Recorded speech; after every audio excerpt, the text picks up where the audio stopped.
Today we're going to talk about Mississippian iconography, specifically the iconography of power and violence. But what is iconography?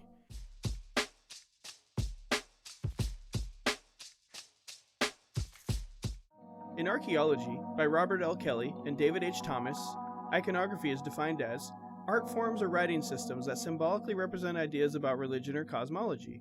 Or maybe, as per Encyclopedia Britannica, we can say it's the science of identification, description, classification, and interpretation of symbols, themes, and subject matter in the visual arts. The term can also refer to an artist's use of imagery in a particular work. Let's talk about the SEC. Many of the objects and themes we're going to talk about are from the Southeastern Ceremonial Complex in the Mississippian period. To quote George Langford, the enigma of Mississippian complicated art forms, now usually called the Southeastern Ceremonial Complex. The timeline for the Mississippian period was about 1000 CE to 1600 CE, with some sources stating it started about 800 or 900 CE. Mississippian period societies were characterized by central communities with temple mortuary mounds arranged around plazas, hereditary inequality between people and groups, and a reliance on intensive maize agriculture.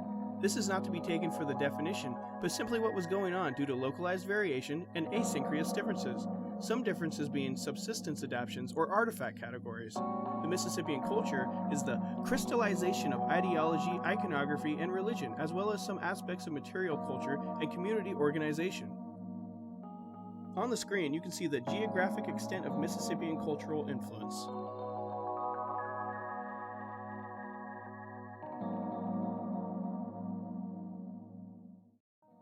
To understand the content better, let's define a symbol, an object or act, verbal or nonverbal, that, by cultural conventions, stands for something else with which it has no necessary connection.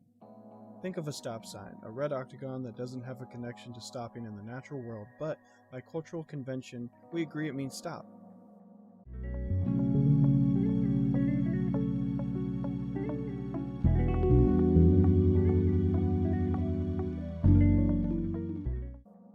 Human trophy motifs include icons such as skulls, fleshed heads, hands, and forearms.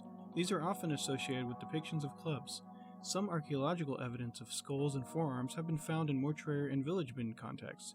After European contact, Southeastern ethnographic and ethnohistoric documentation emphasized the role of trophies in revenge, success in war, and supplication to the supernatural. It is suggested that hands as trophies were representative of cosmic events. The hand star, or hand constellation, may be one such motif. The hand star, a prominent constellation representing the lower half of Orion, was traditionally observed by the Crow people. While the Greeks perceived Orion as a hunter, the Crow interpreted it as a left hand with its fingers outstretched. In Chapter 8 of Ancient Objects and Sacred Realms, Interpretations of Mississippian Iconography, the author surmises the hand belief complex may have been widely recognized during the Mississippian period. And even with its mythic charter, the hand-eye motif as a constellation and a sky portal could have been broadly understood before its meaning was lost. This seems plausible if the hand complex was linked to a widespread ritual that later disappeared in the southeast.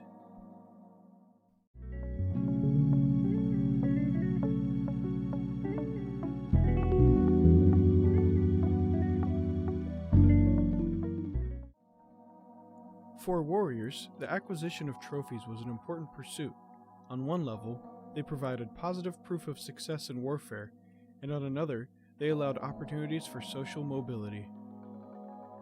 It is worth explaining prestige items. Archaeologist Brian Hayden, in the article titled Practical and Prestige Technologies: The Evolution of Material Systems, wrote, "The purpose of creating prestige artifacts is not to perform a practical task, but to display wealth, success, and power.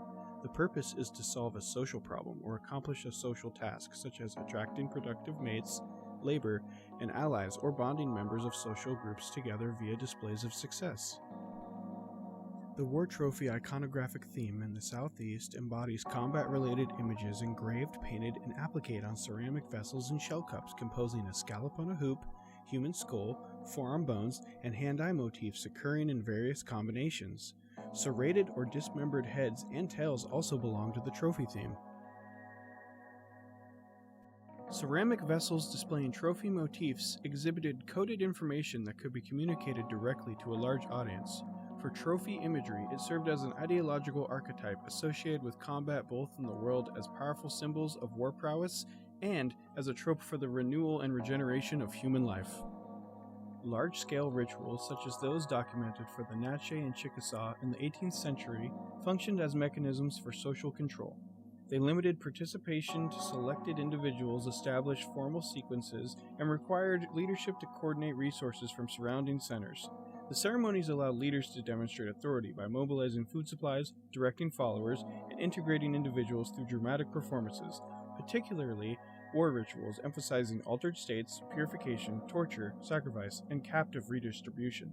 Possession of symbolic objects reinforced status by regulating the display of icons and their coded meanings, signaling eligibility for political and ritual roles. Otherwise, haha, fuck. Said otherwise. Likewise, ceramics-bearing celestial combat imagery conveyed standardized political, religious, and social messages to participants in celestial dramas.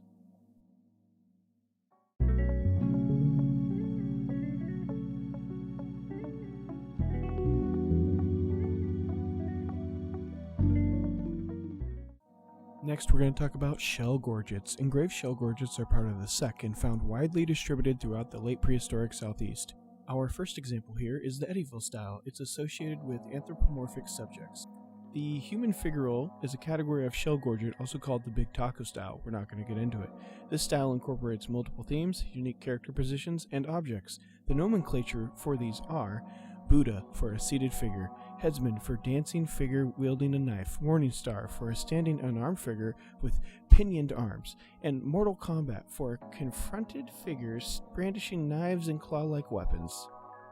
Here's another Eddyville with anthropomorphic features, and then here is a Buddha style with anthropomorphic features. This shell gorget has a lot going on. It has themes and motifs coming together, some of which we haven't talked about. It's from New Madrid County, southeastern Missouri. The figure takes on a chunky player's posture, but wields an axe in one hand and a severed head in the other. The headdress has bilobed arrows, and there is a mace stuck in the belt. Though many shell gorgets have themes of war, captivity, and violence, there are experts like Dr. David Penny at the Smithsonian who believe some shell gorgets, like the one on screen, are actually hero myths. For example, this individual is possibly gathering their father's remains and rising into the sky. One of the small details on the shell gorget that supports this is that there are holes on the top of the shell gorget where the cordage would have been.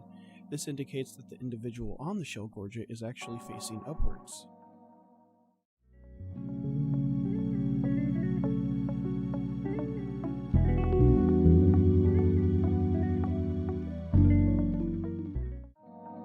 Dover swords, named after the small town of Dover in Stewart County in north-central Tennessee. Doverture is a tan or brownish material of medium hardness. The literature sometimes uses the word baton when referring to these stone implements. These stone batons were almost certainly ceremonial, as practical use would have snapped them. The one on the far left was found in Stewart County, Tennessee. The one beside it was found in Cheatham County, Tennessee. And the three swords are only referenced to be like Duck River cash swords. Other forms found have been double daggers, maces, circles, and hooks. Though the Dover swords are proposed to be ceremonial and not practical, their appearance on copper plates and shell gorgets begs the question, were they based on a practical implement? Frank Hamilton Cushing seemed to think so. Cushing was an American anthropologist and ethnologist who explored Key Marco in 1896 with a small team after news of artifacts being found reached him.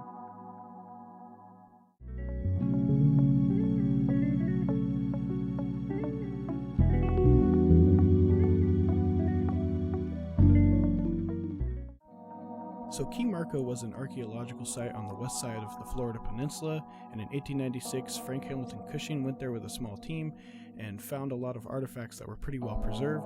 On screen you can see a map that's actually from the republished book Preliminary Report on the Exploration of Ancient Key Dweller Remains on the Gulf Coast of Florida.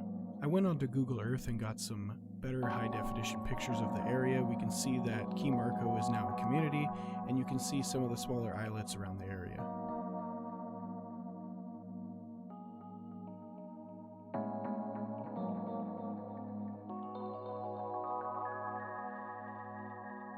This wooden mace is from Key Marco. It was recovered during excavations led by Frank Hamilton Cushing as part of the Pepperhurst expedition to the so-called Court of the Pile Dwellers, where waterlogged conditions preserved a range of perishable materials. To quote the preliminary report, war clubs proper, that is, of wood only, were found in considerable variety. The most common form was that of the short knobbed bludgeon. It's your boy inserting himself into the video. Bear with me on this next quote. It's pretty long, and the reason I wanted to put these quotes into the video is because it kind of contextualizes the war iconography, or like the implements of war that you see on shell gorgets and the copper plates that we're going to talk about later. Okay, thanks.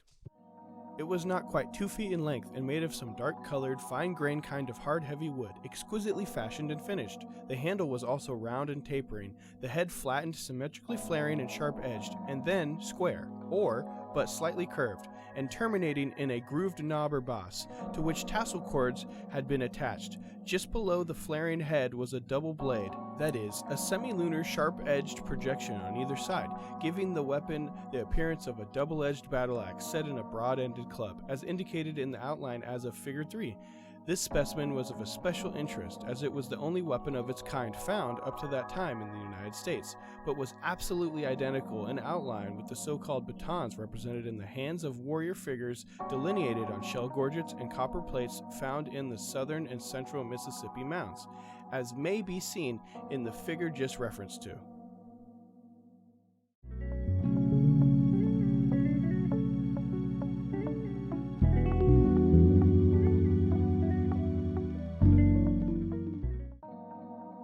This is a Mississippian copper plate from between about 1300 CE and 1350 CE that was recovered from the Etowah Mounds in Georgia. It depicts a human with avian attributes including the forked eye or mouth motif. The figure has a bilobed arrow headdress, a mace or a club, and a trophy head. Many aspects of the plate signify authority and identify the figure as being other than human or exalted.